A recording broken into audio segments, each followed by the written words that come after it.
It's another day. Left jab, right jab. This is MMA. Mixed martial arts, quick body parts, undefeated when I pick 'em. Who the champ, who the victim? Looking in my crystal ball, I predict the winner. Never stop fighting. If you lose, keep your chin up. Know how the game go. I'm a smart fella. Welcome to the show. This the MMA fortune teller.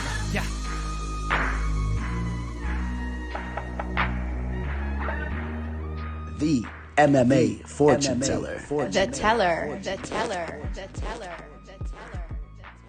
What is up, you guys? UFC 260. It's about as big as it gets here. We got the heavyweight title on the line. We got the long-awaited rematch of Stipe Miocic and Francis Ngannou. Not only is this fight for the heavyweight championship of the world, but it's for pretty much the baddest man on earth, the baddest man on the planet. In my opinion, a little bit more so if Stipe wins this fight. He'd be winning for the second time here, the baddest heavyweight of all time. And, as far as if Francis is able to pull this fight off, I think a lot of you guys would be in agreement. It's going to be by way of catching Stipe early with the power shot. Francis has the potential to put any man out at any given night. As far as being the baddest man on the planet, I kind of want to see, the progress of his grappling and whatnot play out over a couple more fights. But we'll get deeper into that here in a little bit. And just to touch upon that a little bit more, you throw Francis in there with DC, John Jones, or Stipe, there's a good chance he's getting grinded out in some of those fights, but there's also a good chance he can connect. So, it's the fight game. It's crazy, but we'll give it the label. This fight is for the baddest man on the planet, and I'm super excited for it. You guys know I'm a big Stipe fan. I'm also a big Francis Ngannou fan as well. I really like Francis. I think he's an awesome dude. I love his background, his story. So we will be getting to that fight here a little bit later. Of course, we did have the co-main event fall out. We had the Brian Ortega versus Alexander Volkanovski fight for the featherweight championship. That fight did fall out, which was unfortunate. I hear a lot of people complaining about I hear a lot of people complaining about this card not being the most stacked. And, I think the UFC was trying to make this card a little bit top heavy with those two big fights. And one of them fell out. I still think there's some exciting fights here. We got Sean O'Malley on the fight card. Woodley versus Luque should be a good one. Alonzo Menifield versus William Knight, guys that still have to make a bigger name for themselves in the game, but they're exciting to watch. I think that fight will be exciting.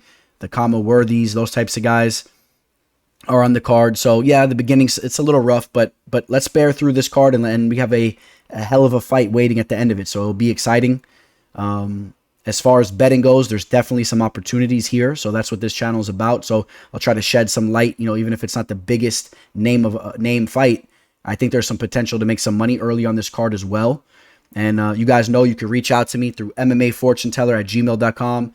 DM me on Instagram, MMAfortuneteller_.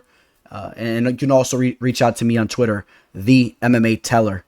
Okay, guys, and with no further ado, I don't see why we don't jump right into the first fight of the card. We got Jared Gooden taking on Abubakar Nurmagomedov. Both these guys coming off losses. Jared Gooden, he had a tough fight with Alan Jouban. Started off a little bit better for him, towards the early parts of that fight. Did start to fade, and Alan Jouban took that fight over. If you guys remember in the third round, Alan had a big third round there. Jared Gooden, kind of a well-rounded type of fighter. I wouldn't say he's a specialist anywhere. Just a guy that comes in, physically strong. He's a decent striker, has some decent power, decent grappler. I don't think the tape is completely out on him. Is this guy a real UFC caliber fighter? This is a good test for him.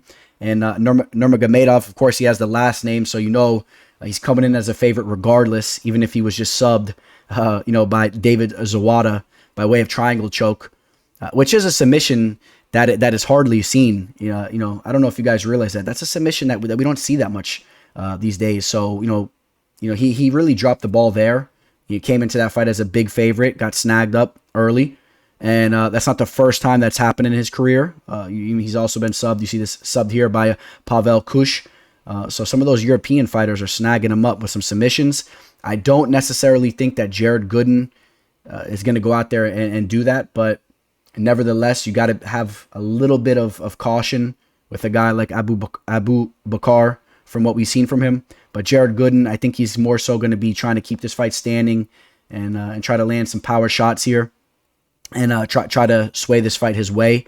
I'm kind of leaning that Nurmagomedov is going to get some takedowns. Like I said, we saw Alonzo control the fight with Jared in the third round especially, and he was even getting some takedowns in the third round. I don't see any reason why Nurmagomedov can't get some takedowns in this fight even early and kind of dictate the fight from there, right from the get-go. So that's why I'm going to take him to win this fight. He's kind of a hefty favorite, and like I said, based off some of the performances that he's had out there, some of the questionable performances, it's a little bit of a high line in my opinion, but I expect him to handle business. I think he'll get the takedowns, and I would be pretty surprised if Jared Gooden's stuffing takedowns for the entire fight and kind of controlling this fight.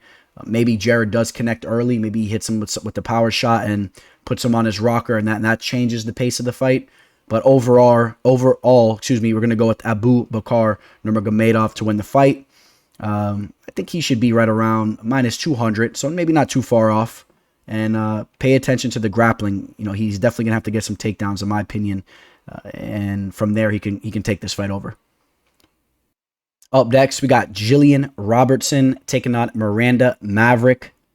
Miranda is a girl that I've been quite high on. I was pretty impressed with her in her last fight against Joshua, where she was, she started off a little slow. Maybe I'm being a little bit critical on her, but, a little slow in those first couple minutes and then started to put it together on the feet. I like her grappling. A lot of people know she's been in the jiu-jitsu game since she was young, since she was in her teens.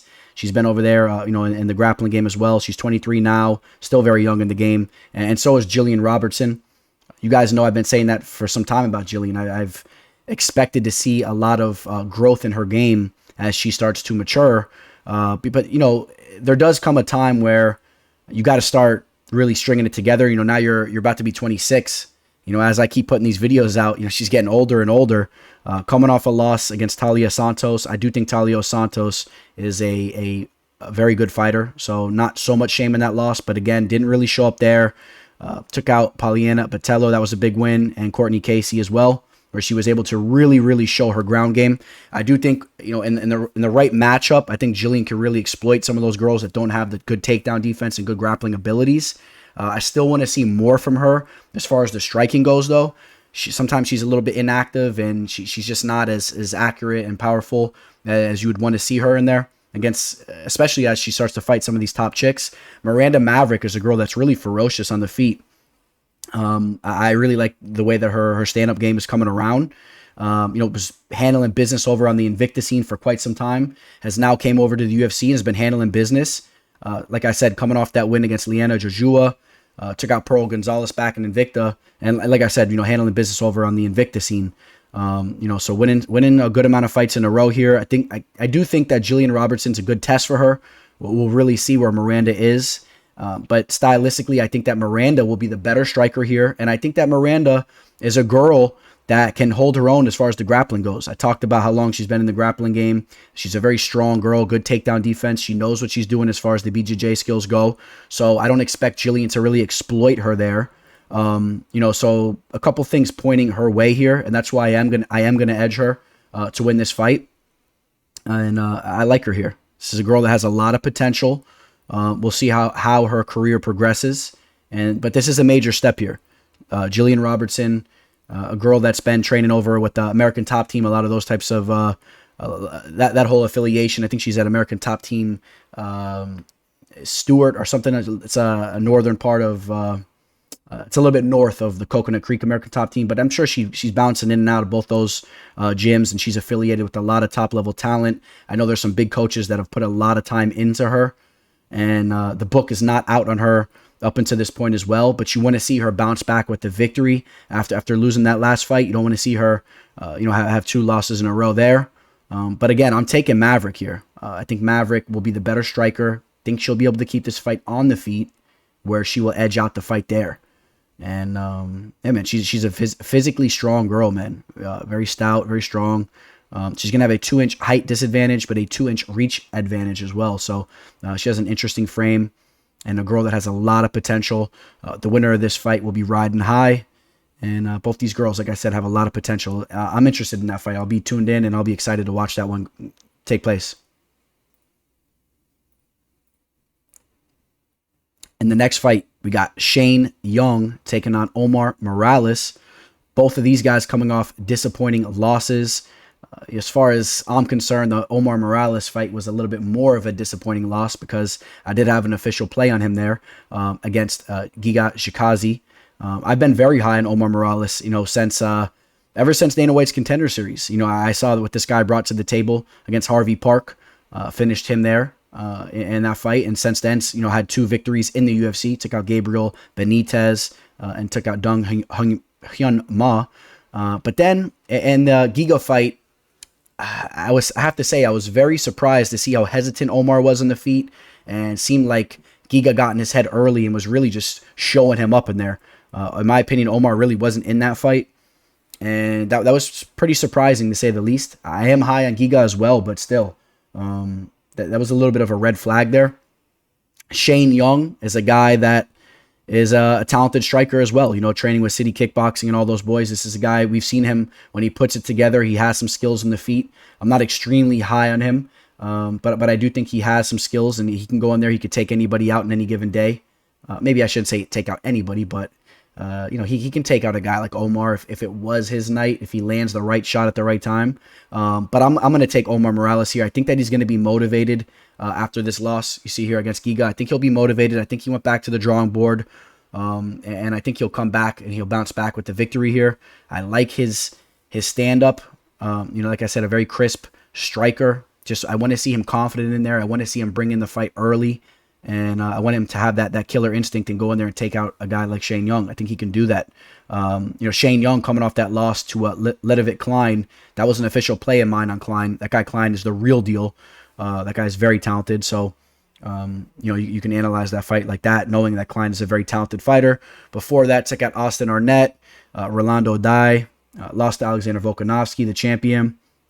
Like I said, the book isn't out on Shane Young either. We'll see what how he performs in this fight. This is a big fight for him. Omar Morales is going to have a 1.5-inch reach advantage. He's a 3-inch taller fighter.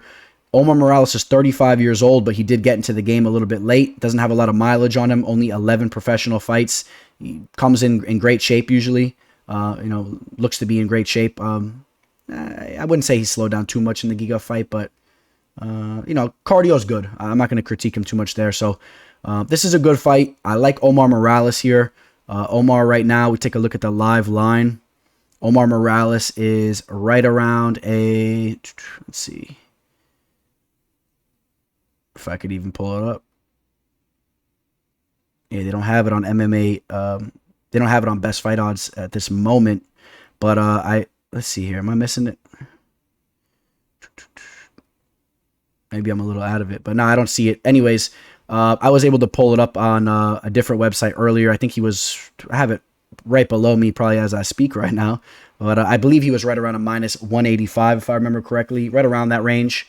I know that's what Tapology has it. It might have moved a little bit, but maybe a little steep after the performance that Omar just had. Hopefully his confidence isn't too down right now. And Shane Young, maybe he's super motivated and things play out a little bit differently than I expect. But I do expect Omar Morales to be the slightly better fighter here and to take this fight on the feet in a striking match. So Omar Morales is the pick to win there. All right, how about this one? We got Azaitar taking out Marc-André Belleroute. It's a good fight here. Abu, of course, the brother of... Abu is the brother of... Name slipping my mind right now. There he is.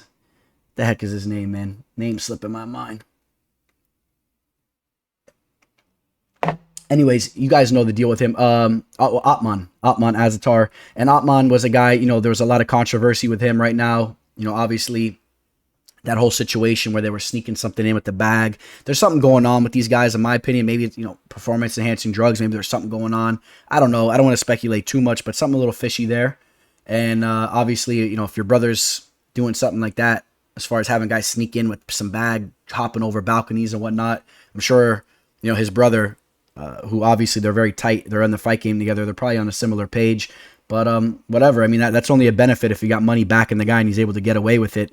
As far as I'm concerned, I don't know any books that have ever returned or took your money back or returned your loss based on a ruling that was done months later. I've been in that situation before. Maybe you could think of a situation like a Mark Hunt versus Brock Lesnar fight, right? Say you got a small stab on Mark Hunt, then they overturn that fight right after Brock Lesnar pops for the steroids and all that. And did any of you guys that took that bet on Mark Hunt ever get reimbursed? I don't think so. So you know, if you're backing him, as long as he doesn't get caught, this guy has some good striking skills. You know, he's more of a striking based fighter. Obviously, him and his brother, they carry some real power. They're of Moroccan heritage. Even though it says Germany here, these guys are some tough dudes. I don't like the inactivity of Abu. You know, Abu's last fight was 2 years and 7 months ago, 2.5 years ago. So not a big fan of that. Marc-André Barriault is coming off a very impressive performance. And speaking of performance-enhancing drugs or you know, violations as far as your drug test goes, I know there was some issue with Marc-André. I don't think it was that big of an issue though, but the win was overturned. He looked very good against Oscar Pichota. Looked very, very good in that fight. Brought the fight from the very beginning. He was just steamrolling Oscar, just pressing him. And in my opinion, that was the best fight of his career. Looked the best I've ever seen him. And, you know, initially I was thinking, you know, I want to roll with him and take the momentum that he has. But when you're running the tape back and you're watching these fights of him against, you know, Jun Young Park, and Christoph Jocko, and even the Andrew Sanchez fight, you know, it's hard to forget some of the performances that he's put on. Not really overly impressed with his striking at times. He's just more of a tough-nosed fighter. And I think Abu will be more skilled in regards to the striking. And if Abu can keep it a little bit more distance and he can kind of style on him there, I think that he can pull this fight off. The ring rust is a big question mark. But I'm going to take Abu. I'm going to take Abu to win this fight. Brushing shoulders with one of the GOATs in the fight game, and Khabib, and just, you know, he's a big name fighter, you know, in other parts of the world. You see 1.8 million followers this guy has. This guy has a lot of people backing him, and like I said, as impressive as Marc-André Barriault looked in that last fight, not that high on Oscar Pichota either. So, you know, I'm going to take Azaitar here. I'm going to take Azaitar to win the fight. We take a look at the line. It's pretty much a pick'em.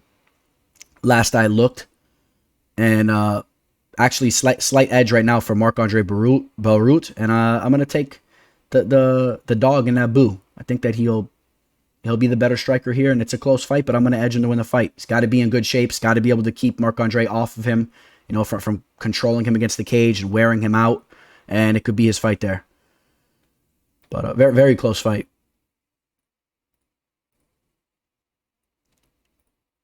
All right, in the next fight, we got Jessica Penne taking on Hannah Goldy.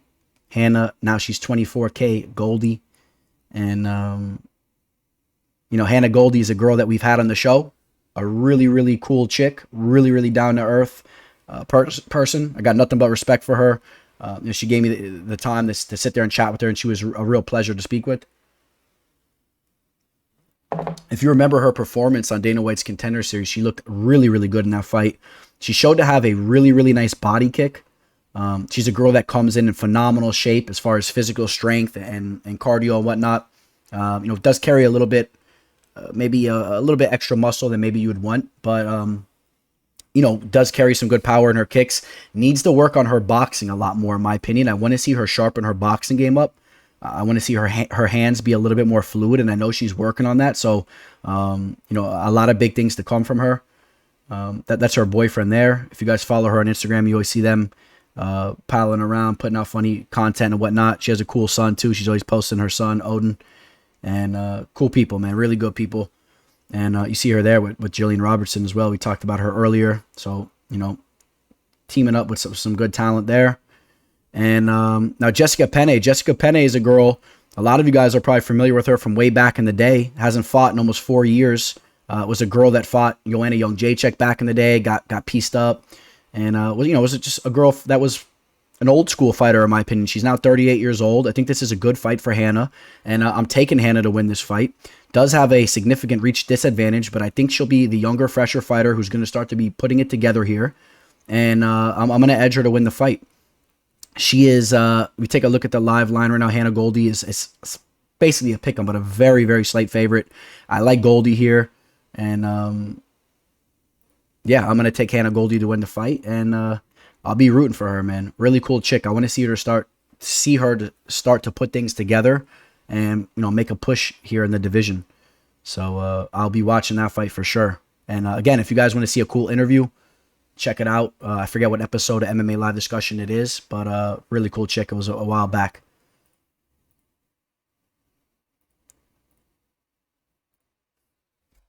All right, we got Modestas Bukauskas taking on Michał Oleksiejczuk. Modestas, a lot of you guys know he took my boy out, Andreas Michailidis, the Greek Michailidis. That was a very weird fight. I thought Andreas won. I believe it was the first round, or was winning the first round, and then, you know, to end the first round, he did get clipped a little bit, but it was kind of a weird shot. A lot of shots behind the back of the head as he went in for a takedown. And, you know, they pull the cage out from behind him. He falls back. They stop the fight. You know, don't get me started on that. You guys know I was really upset about the way that played out. You know, he bounced back in a fight with Jimmy Crute. You know, had his next fight with Jimmy Crute. I faded him there again. And Jimmy Crute, a guy you guys know I'm very high on. Jimmy Crute went out there and handled him easily. And Modestas is a guy that's quite bulky and a little bit slow with his shots. He's not that fluid, but does carry some power. You know, you look at his resume, he's put some guys out, does carry some power, has heavy leg kicks. You know, he's a very physically imposing fighter. But, you know, he needs to show some more to me. And, you know, let's talk about Michał Oleksiejczuk for a second. This was a guy that people were so high on not too long ago. You know, let's not forget, you know, this guy's not the most physically imposing guy, a little bit small for the division, doesn't have a lot of muscle mass and whatnot, but very fluid, you know, very fluid and quick on the feet. And he was going in there. He was handling business for some time. Did hit a little bit of a roadblock. Pull up and just kind of refresh you guys here. You know, he was going in there. He was taking these guys out left and right. Was on a big winning streak. Took out Jean Vellante. Looked really impressive there. Took out Khalil Roundtree. No contest. I forget the exact details, but he did win that fight. And then he had that fight against Antigulov, who, that guy Antigulov was completely overhyped, so kind of look at that a little different in retrospect. Then he goes out there, loses as a big favorite to OSP, loses to Jimmy Crute. Both these guys, you know, coming off losses to Jimmy Crute. And, you know, was subbed by Jimmy Crute there. I do think Oleksiejczuk is going to be the better, more fluid striker against Modestas. I think as far as the grappling goes, I don't expect, you know, Modestas to really go out there and exploit him there as well. He'll be the bigger fighter. Yes, he'll be the bigger fighter. But I'm going to take Michał Oleksiejczuk. I think he jumps back in the win column here. But like I said, he's the smaller dude. He's going to have a 4-inch reach disadvantage, a 3-inch height disadvantage. Take a look at that live line. Oleksiejczuk right around a -145 up to 160. Not really a horrible line if you like him there. And as far as Modestas goes, this is a guy some people are high on. Maybe some people don't want to look too much into the Jimmy Crute loss, and they think he'll bounce back. He's shown power. He's a big dude. I'm not really crazy about what I've seen from him. And Michał, at times, has impressed me. I'm going to take Michał Oleksiejczuk to win the fight. All right. We got Alonzo Menifield taking on William Knight. You guys know this was a fight that was supposed to take place a couple weeks back. For those of you that remember, I was on William Knight, and not much has changed. I'm still on William Knight, and I'm going to cut to the chase why I like William Knight here. Alonzo Menifield has shown holes in his grappling and his cardio. You take a look at both these fights, even though he got finished in the OSP fight too. You know, he was he's just a guy that's shown to me that he kind of loses a little steam as the fight goes on. And we really saw that in the Devin Clark fight. William Knight is a guy that just never gasses out. It's the weirdest thing. You watch all his fights, even the Dana White's Contender Series fight where he really made a name for himself. You know, that fight, he was flattened out on his back, and he's sitting there, baseball bat in the wrist, ripping him over, coming back, getting knockouts at the last second. This guy has really grown on me. And that was the fight against Cody Brundage I was talking about. Then he gets a big win over Aleksa. Aleksa is a guy that I was very high on, so that's a big win there. I think Khama is a guy that still has a lot of potential, one of Stipe Miocic's main training partners. This guy, William Knight, is a brick tank house. If that even makes sense, a brick tank house, a brick house, a tank, whatever you want to say. This guy is a very stout, physically strong guy. Doesn't seem to gas out. The muscle mass doesn't seem to really impair him in the later rounds. And I'm going to take him. I think he's more of a dog here.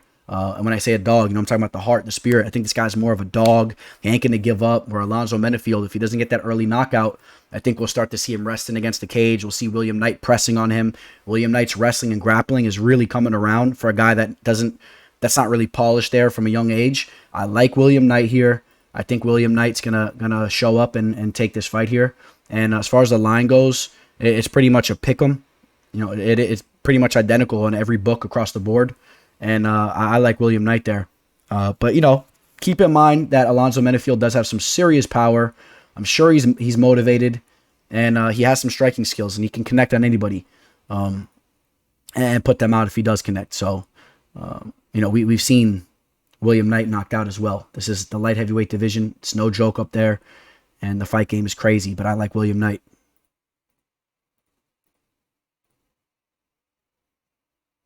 All right, cruising through the main card. We got Jamie Mullarkey taking on Khama Worthy. Khama Worthy, another guy I've had the pleasure to speak with, a really cool guy, fighting out of Pittsburgh. This guy carries some nasty power in his hands and in his striking. Jamie Mullarkey is a guy that's a well-rounded, good fighter as well. Even though he's coming off 2 losses, Brad Riddell is a very talented fighter. The Faraz Zaim fight wasn't the best look for him against a young fighter. You would want him to show up there, but that's a kid that shows up to have a lot of potential as well. That in Faraz Zaim, a talented Muay Thai striker. Khama Worthy, like I said, a talented striker. I expect him to be a little bit quicker to the punch. Coming off that loss against Ahmed Azaitar, talked about his brother a little bit earlier. Those dudes have some serious power. They got some real striking skills. Even though Khama kind of got showed up there, I still think he can bounce back and he could still showcase his striking skills against a lot of these guys in the division. 34 years old, has a great spirit, a great attitude in the fight game. He backs his boys up. He's always representing his team, and I know for a fact that this guy really grinds it out in the gym. Like I said, I've had the pleasure to speak with him on and off the air, and I'm backing him here. I hope he wins this fight, and I really think he should go out there and take this fight. But again, Mullarkey's a talented fighter. He's a good fighter. Not extremely high in him or nothing, but he's a well-rounded dude, and I like Khama here. Usually Khama has a good reach advantage on a lot of guys too. Mullarkey has a nice little reach for the division as well, 74 inches as well. And I think this fight probably stays standing, and I think Khama will be a little bit quicker to the punch, a little bit quicker with the striking, and he'll take a decision if he doesn't connect with something heavy and put out Jamie. And we'll take a look real quick. How many times has Jamie been put away? Put out twice in a row there. Alexander Volkanovski, of course, and then the Luque Katabig fight. Other than that, not many times, but those are 2 times you keep an eye on. Maybe the Death Star gets the finish. As far as the betting line goes, Khama Worthy, a slight favorite, right around -130. Slight favorite. A lot of close lines too. So these fights, I don't want to hear nothing about picking favorites or this and that, man. When you're looking at -130s, -140s, it's whatever it's what you see on tape, who you like, who you're favoring. It's not about favorites. I know a lot of you guys don't quite get that. It's just about who you see winning these fights. You guys know some cards I'm all over dogs. Some fights, I think favorites may show up. But again, this isn't a real favorite, in my opinion. But I like Khama. All right, we got Sean O'Malley taking on Thomas Almeida. Speaking of favorites, Sean O'Malley, a pretty hefty favorite here, right around -320. Sean O'Malley coming off a very disappointing loss against Marlon Chito Vera. Got injured in that fight, got beat down after the injury. Marlon Chito Vera, very underrated, very, very special fighter in my opinion. I'm very high on him. Thomas Almeida, on the other hand, is a guy that, really has some chin issues. And, we could name a couple times he's been knocked out. Of course, the Cody fight, they were both undefeated at that point. That was a big, big fight, if you guys remember. That was his first loss. Thomas Almeida was coming in. A lot of people thought he might have been one of the next big Brazilian stars. Cody Garbrandt, the undefeated Team Alpha Male fighter. Cody lands a big shot, puts him out. After that fight, he bounces back with the victory, gets another knockout over Albert Morales. So bounces back with the victory, shows he's still a finisher himself. Then loses 3 fights in a row. The Jimmy Rivera fight, the Rob Font fight, and the Jonathan Martinez. To be honest with you, after the Jimmy Rivera fight loss, I wasn't too hard on him there. But then when I saw him go in there and get put away quick by Rob Font, I was starting to kind of question him a little bit. And that was 3 years ago. Has a long layoff, comes back, loses to Jonathan Martinez not too long ago. And I'm not really crazy about what Almeida brings to the table at this point. Has chin issues, has fighter IQ issues at times. But he is a skilled fighter on the feet as far as his technical abilities. He can knock you out as well. You know, has good technical Muay Thai. But Sean O'Malley should be way too tricky for him, way too skilled in there. And I think Sean O'Malley's going to land a shot. He's going to touch that chin and he's going to put him out. That's how I see this fight going. I think Sean O'Malley's going to get a knockout. Almeida is definitely willing to engage in a brawl and a striking battle, and he's willing to take one to give one. And I think Sean O'Malley's one will be a little bit too much for him, and it'll put him out. Sean O'Malley has some great precision, as we've seen throughout the years. I love his spirit. He's not really too down on himself after that loss that he just took. He understands it's the fight game. The one thing that I would say, really, when you're looking at Sean O'Malley, the thing you got to be careful about is that, you know, he's a thin fighter that seems to have some issues at times with his legs or getting injured in fights. We saw it with the Andre Sukumtat fight. I mean, the only reason why he won that fight is because Andre didn't understand to stand up and just win the fight like that. But you know, he could barely even stand. But Sean O'Malley, that's really been his downfall, is his body. And I want to see him put more muscle mass on. And I don't know, maybe some guys are a little bit more susceptible to being injured. It might not even be just a frame. I've seen some guys that are thin that are extremely durable. Trying to think of some names off the top of my head. If you guys can think of some thin, durable guys, there are some. You know, and I think if O'Malley drops the ball, it's more something freakish happening like that. And but I know he's extremely motivated, and this is a guy that I'm still very high on, and I think that he puts Almeida away. You know, minus 320. It's a high line. You got to parlay it with something, or you just got to, you know, drop a fat bankroll on it, try to get a little bit of money back. I don't know if that's what you guys want to do, but I like O'Malley. I think that he shows up, and I think he wins the fight. All right, the co-main event: Tyron Woodley taking on Vicente Luque. T-Wood's on a three-fight losing skid. You know, this was a guy that was talking about he was the greatest welterweight of all time a while back. A guy that was, a guy that really just expected handouts, in my opinion, was always complaining he wanted more and more respect, wanted this and that, without really solidifying it, in my opinion. He needed to do a little bit more to really get what he was all asking for. You know, he wanted this GSP-type status, like, go out there and continue to do what you're doing. He's looked phenomenal at times. I mean, if you remember his fight against Darren Till, you know, we've seen him go out there. We've seen him steamroll guys. You know, let's just run through the list of some of his knockout victories, because some of them are really exciting if you think back. You know, he ended up Darce choking Till, but, you know, knocked out Robbie Lawler early. That's how he took the belt. Had a knockout victory over Josh Koscheck back in the day, and was just really starting to put things together. And in my opinion, you know, the Stephen Thompson fight, I think Stephen should have won that fight, but whatever. These fights were close. They were, you know, funny fights to remember, if you guys remember how those fights played out. And then he took out Maya and Till, and then he was barking all this stuff. And then he just has looked horrible in these last three fights. And in the last fight, he took the coward's way out, in my opinion. He was about to get demolished by Colby. He was about to get TKO'd. He was about to get bloodied up and smashed. He was about to get mounted, and all of a sudden the rib just popped. But I think either way you spin it, you guys know how that fight played out. Colby just dismantled him in there. And, you know, Gilbert Burns went in there and just put a clinic on him. And Usman, of course, just grinded him out, took him, slammed him down, and ragdolled him. And, you know, Vicente Luque is a different stylistic type of fighter. He's not looking to go in there and grapple you like that. He's going in there to press you and really use some technical Muay Thai skills. So, you know, this is an exciting fight. I know you see him working on the takedown there, but I'm not really expecting too much of that. I wouldn't be surprised, though, if he does go in there and get some takedowns on Woodley based off what we've seen from Woodley. Woodley is a guy that seems to be just a shell of himself, in my opinion. I've been very high on Luque. I've had big money on Luque time and time again. He's always comes through for me. You know, the Mike Perry fight put Mike Perry's nose on the other side of his face. Just an extremely, extremely technical fighter. Elbows are always so tight. They're tucked in. I mean, he's always got his guard up, and the kicks are nasty. The calf kicks. You know, I love everyone he trains with, and I'm really high on that whole group of guys over there. You know, he was a Black Zillion back in the day. You know, Hard Knocks 365, all that type of stuff. And, you know, he still hangs out with all those dudes and gets some of the best training in the world. So you see Burns over there. You know, they've always been hanging out. Logan Storley, one of the best wrestlers in the MMA game. I've had him on the show. What a pleasure that was. So maybe he's been working with Logan, and we see him taking down the shell of Tyron Woodley. And, you know, I got Vincent Luque here. So no matter how you spin this fight, however it plays out, Woodley needs to connect with the big overhand right, and maybe he wobbles Luque. Woodley does carry power. Luque is susceptible to being hit. He's willing to engage in that type of brawl. But I see Luque breaking Woodley in this fight and getting a finish. I think he gets a finish here. Again, Luque, very talented fighter, a very entertaining fighter. Minus 255.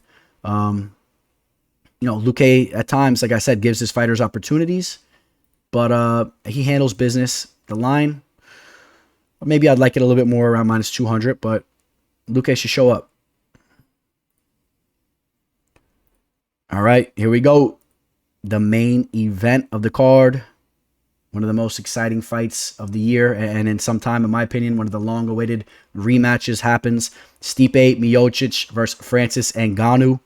Francis Ngannou, since losing to Stipe, we got to go back a little bit now.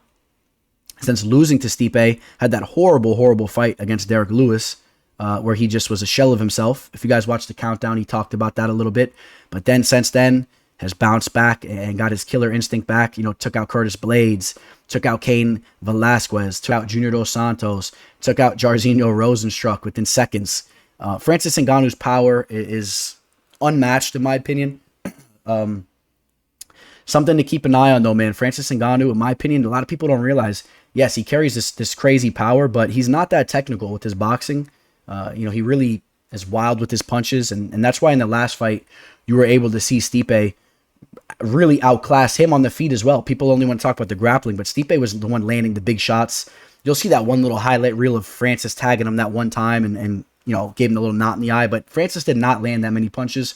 Stipe was throwing the straight punches down the pipe, good head movement, and was the superior fighter everywhere this fight went. So I get it. Francis Ngannou is a freak fighter. The power is ridiculous. If he connects on Stipe in the right spot, he's going out. And we all know this, right? We all know this. If Francis connects, Stipe can be unconscious. And we've seen Stipe get hit by a little close hook from DC and get put out that one time. It's the fight game. It's the heavyweight division. Anything can happen. But let's not, you know, let's not underestimate what Stipe brings to the table. We're talking about the greatest heavyweight fighter of all time. I think one of the pound-for-pound best fighters of all time. Baddest man on the planet. A fighter that doesn't get the respect he deserves, in my opinion. You know, this guy's taken out DC 2 times, took out Francis Ngannou. You know, we've never seen anyone style on Francis like that. Took out Junior, took out Overeem, took out Verdum to win the belt. You know, this is a guy that's been in the fight game for a long time. And if it wasn't, you know, for a couple little mistakes, his resume would be even more special. You know, I thought he won against Junior Dos Santos the first time around. As far as I'm concerned, I thought that should have been a W. Obviously, he won the rematch anyway. You know, got clipped in that one DC fight. And then the Stefan Struve fight, he made one mistake. It's the fight game. It was early in his career. Got put on Queer Street. Got put out. That's a fight he's probably winning 99 out of 100 times. But he messed up that night. But I still remember him taking on guys. Look at this. He took on 2 undefeated fighters. I remember this, man. Let's run the tape back in 2012. I love, you know, as an MMA historian, I love to talk about all this stuff. Phil DeFries, the English fighter, he was undefeated at the time. I remember watching that fight, you know, as he's making his UFC, that was his second UFC fight, and I remember watching that at the bar saying, you know, the winner of this fight's really going to, you know, I want to keep an eye on them. We got 2 undefeated heavyweight fighters, goes in there, takes out Phil DeFries early, knocks him down, brutalizes him with the ground and pound. Then we got Shane Del Rosario, rest in peace, an excellent Muay Thai fighter, an excellent striking specialist, and a great MMA fighter who you know, unfortunately passed away at an early age, but an awesome dude. You know, he went in there, finished him as well. They're, you know, both undefeated at that time as well. He had the one little setback, and then, you know, started putting things together. And I'm a big fan of Stipe's. I mean, you see him on the Countdown show. This guy is out there. He's a volunteer firefighter. I mean, what an awesome human being. You see him with the family. He's just a regular dude, but he's the baddest man on the planet. I'd put my money on him over John Jones, DC, Francis. I mean, who do you want to throw his way? You guys let me know. Who's the baddest man on the planet? I mean, I'll match you dollar for dollar all day. I'll take Stipe against any of those guys. And that's why I'll take him here against Francis all day. I feel like the line is disrespectful to his resume, to what he did in the last fight. You know, people get excited about the power, and I understand it. And again, there's a realistic chance that Francis can connect and put him out. And obviously, Francis has been working on his overall MMA game as well. He's got to be able to stuff the takedowns. He's got to have good footwork in there, and he's got to be able to keep his distance and land that big shot. Because if he doesn't early, I think it's going to be a tough night for him. I think that he's going to start to get grinded out. You know, when you talk about wrestling, man, wrestling is not something that you can necessarily just learn so quickly. You know, as if you get into it late, you know, you got guys that have been wrestling from a younger age. It just comes kind of more quickly in there. It's more instinctual, and I think that Stipe will be more instinctual with his movement, with his grappling, with his striking into his grappling and mixing everything up. Has to avoid the big shot, and he wins this fight. And continues, you know, his reign as the greatest heavyweight fighter of all time, and a guy that's right up there for the pound for pound best fighter in the world, and one of the best fighters to ever do it. A guy that's arguing to put his head up on Mount Rushmore of the MMA fight game. 38 years old. Let's not forget the shape that he came into that last DC fight. He was absolutely shredded. Came in a little bit lighter. I'm hoping we see the same type of frame in there, same type of thing going on, because I want this fight to go into the later rounds where he absolutely grinds out and smashes Francis once again. And I got my boy, Stipe Miocic, the greatest heavyweight fighter of all time, the baddest man on planet Earth. Some of you guys that don't like him might be upset, but, you know, because I'm kind of being strong with my viewpoint, Stipe is the man. And, you know, like I said, though, earlier, I do like Francis Ngannou a lot. I love his spirit. I love his heart. And I love his whole background, his story. I love how he's a humble, good human being. And if he were to win the heavyweight championship, you know, I'd be very happy in that sense for him. Obviously, I'm a big Stipe fan, but I'd be very happy to see a good human being like that rise to the top of the game. And if you want to see how good of a human he is, you know, watch him on, you know, the Joe Rogan Experience. Watch him on Mike Tyson's Hot Boxing, and you see that this guy is just a solid dude. So big shout out to Francis as well. But it's Stipe, man. Stipe's the man. And yeah.